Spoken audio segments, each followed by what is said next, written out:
Here we go. Coming down in 3, 2, and 1.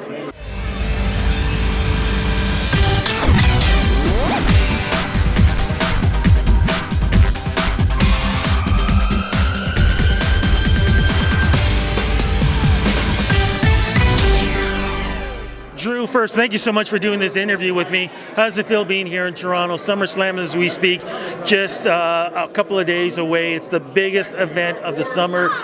How does it feel being here and being part of something like this? That feels pretty cool. I'm excited that it's in Canada, in Toronto. It's obviously, we've got a wild, passionate fan base across the world, but Canada, is well known for their wrestling history. And the fans are, very knowledgeable. I've been talking with a few of them. It's exciting to see how fired they up to have SummerSlam here. So that's pretty cool.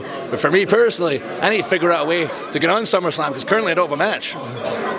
But you can make a match yourself. You are one of those guys that can do anything and everything. I was just hearing my good friend who was talking to you that you are definitely the prototype of what a all-around wrestler is in size, strength, speed. And, I remember back in the day when I was younger, I used to read Pro Wrestling Illustrated when they used to do the, awards of the year. One of them was Most Improved Wrestler. I would give that to you, my friend, from the first run that you had in the WWE, leaving, going to TNA, and then coming back, it's like night and day. Like you're a beast these days. Oh, thank you. I appreciate that. And a lot of that comes down to hard work. I guess, the first time in my first run, I was signed straight from university. I was 21 years old.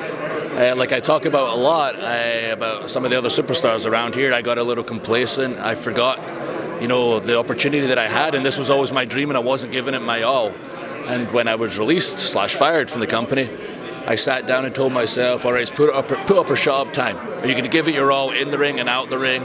And I said, yes, I'm going to apply every lesson I learned in WWE, and I did. And as I noticed my body changing and my in-ring work improving, my microphone skills improving, I noticed people paying attention. I was like, all right, this is what happens when you actually give it your all. And returning now to WWE, I have only one goal in mind, and that's to be the best and number one. Not number two, not number three, number one. Definitely doing that. I mean, you've already been a tag team champion, but these days you've sort of been helping out Shane McMahon, though. When do you think there's going to be a time where you put that aside? Because you, without a world championship, it doesn't make any sense. I would have thought you would have had that belt at least a year ago because you're primed and ready for it. I appreciate that, and I appreciate everyone out there that says that. I see it in social media, I hear it from a lot of interviews and a lot of fans, so I do appreciate everybody saying that. It means I'm on the right track. But the way I look at it is I'm not in a rush. When I was younger, I was always trying to race to the finish line. I can't control the creative and the current plans, etc. But I can control my attitude and how hard I work. And the way I look at it is big picture. It's 52 weeks a year. I've been on Raw and SmackDown the past 3 months. So I've been on TV a lot. So, we've got a very knowledgeable fan base, which are, I guess, the smaller portion of the audience, but they really know the product, and that's why I appreciate everything they say about me. But that big portion, the casual fans that aren't necessarily watching all the time, that's the ones I've got to educate who I am these days. All they know is who they've seen now, not my history. And the more time I get to build that character, the more time I'm by someone like Shane McMahon's side, who they recognize, let's learn about this guy. I'm slowly building that equity. And over time, when I finally get that championship opportunity, everybody knows what I'm all about, rather than just, the smart fans. Me personally, the match I would love to see, you and Randy Orton. I think that one would be, as they said back in the day, the barn burner. Do you think there's ever going to be a chance on that? Because you guys are so equal in so many ways and different in so many ways. Yeah, I would love that. Randy is one of the few guys left from, I guess the previous generation. Like when I was younger and I first got here, there was so many people to learn from, from that generation and from I guess back in the day.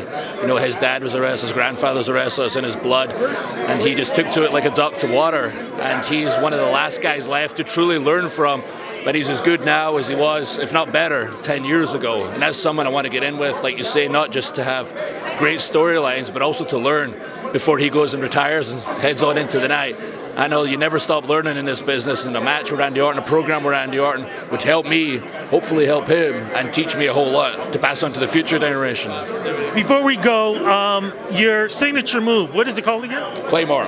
How did you come up with that? Because if I understand correctly, the story is it was almost a mistake that happened that you were able to create that. Yes, when I was in 3MB with Heath Slater and Jinder Mahal, we're in a match with Ryback, and I went to give him a running big boot, you know, the move where you run and you kick the guy in the face. And I'd been given these tight leather pants to wear as part of the character.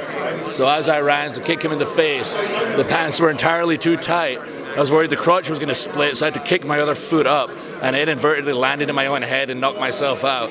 But then when I saw it back, and I heard that move looked really good, I thought, okay, that did look really good. How can I modify it where I don't knock myself out? That's what the Claymore was part of. I love it, man. Well, look, I'm hoping I'm going to see the Claymore at SummerSlam at Scotiabank Arena. But more importantly, man, I just want to see you out there because, like I said, you're a definite pro. You're great in the ring. Fans love seeing what you're doing. And like I said, you bring chaos and excitement wherever you go. Thank you, brother. I really appreciate that. It just occurred to me, Scotiabank Arena. That means Scotland, you know. So I really need to be on the show.